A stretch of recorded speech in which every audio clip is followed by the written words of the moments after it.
You supply goods to a business partner, and they hand you a check for, say, 20 lakh rupees. Always a good feeling. Right, you deposit it, feeling great.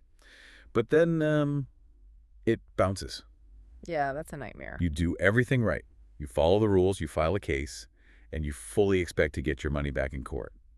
But instead of facing you in a trial, the issuer runs to a high court and somehow convinces them to cancel your entire case before it even begins. Which sounds like an absolute financial nightmare. Exactly. And that is the mission of our deep dive today.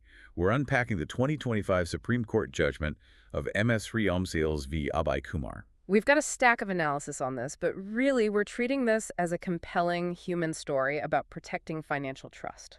Because if a check can just be dismissed without a trial, the entire system of financial trust starts to crumble. It really does. It's essential knowledge whether you're a seasoned lawyer, a law student, or just someone who occasionally accepts a check. The way this case tests the fundamental reliability of everyday business transactions is fascinating. Oh, absolutely. It highlights just how vulnerable creditors can feel when procedural loopholes are exploited. So let's get straight into how that loophole was used here. Sriram Sales gets a 20 lakh rupee check from Abhay Kumar. Right. It bounces twice for insufficient funds. They send the legal demand notice, and a local magistrate rightfully summons Abhay to stand trial. But Abhay doesn't want a trial. Nope. What move does he make instead? Well, he goes straight to the Patna High Court and utilizes Section 482 of the Criminal Procedure Code. Okay. This section grants High Courts special inherent powers to quash criminal proceedings, mainly to prevent abuse of the legal process. But debtors often use this as a calculated delay tactic, right? Exactly. Abhay claimed he never actually owed the money, and the High Court agreed. They simply canceled the entire complaint. Wait, so a high court can just bypass a magistrate's trial entirely based on a claim? Well, that is the core issue the Supreme Court had to address. By killing the case before any evidence is formally presented, the High Court essentially robs the trial court of its intended job. And gives the accused a massive unfair shortcut. Precisely. Sriram Sales obviously appealed this to the highest court in the land. The Supreme Court's analysis heavily relies on the Negotiable Instruments Act, specifically Sections 138 and 139. Yes, those are crucial. How do those sections actually interact to protect the person holding the bounced check? Section 138 covers the actual offense of the check bouncing, but Section 139 is the anchor here. The presumption. Right, the presumption of a legally enforceable debt. Because of this section, the court automatically assumes you are owed that money just by the fact that you hold a bounced signed check. So the burden of proof immediately shifts to the person who wrote it. It does. The accused still has the right to argue they don't owe the money, though. They certainly do. The Supreme Court stressed a core interpretive principle here.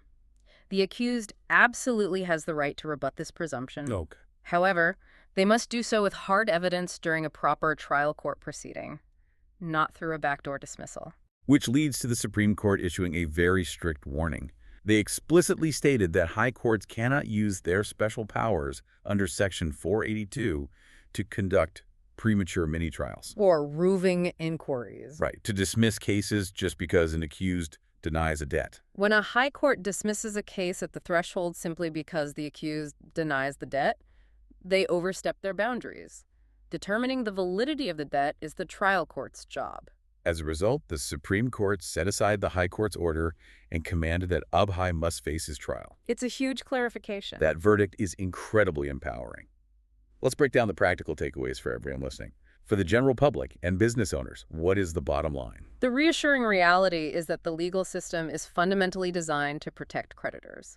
The law presumes in your favor. Provided you strictly follow the statutory check bounce timelines. Very true. Presenting the check, getting the bounce memo, and sending that legal notice on time. And for the legal professionals and law students tuning in, this judgment acts as a newly forged, powerful sword. Absolutely. You can use this alongside established precedents like the Rangappa case.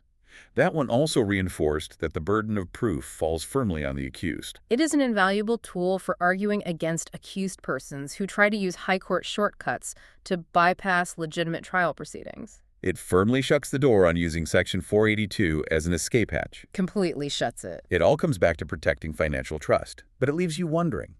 As digital payments and smart contracts increasingly replace paper transactions, how will the courts adapt these centuries-old presumptions of a legally enforceable debt to the digital age?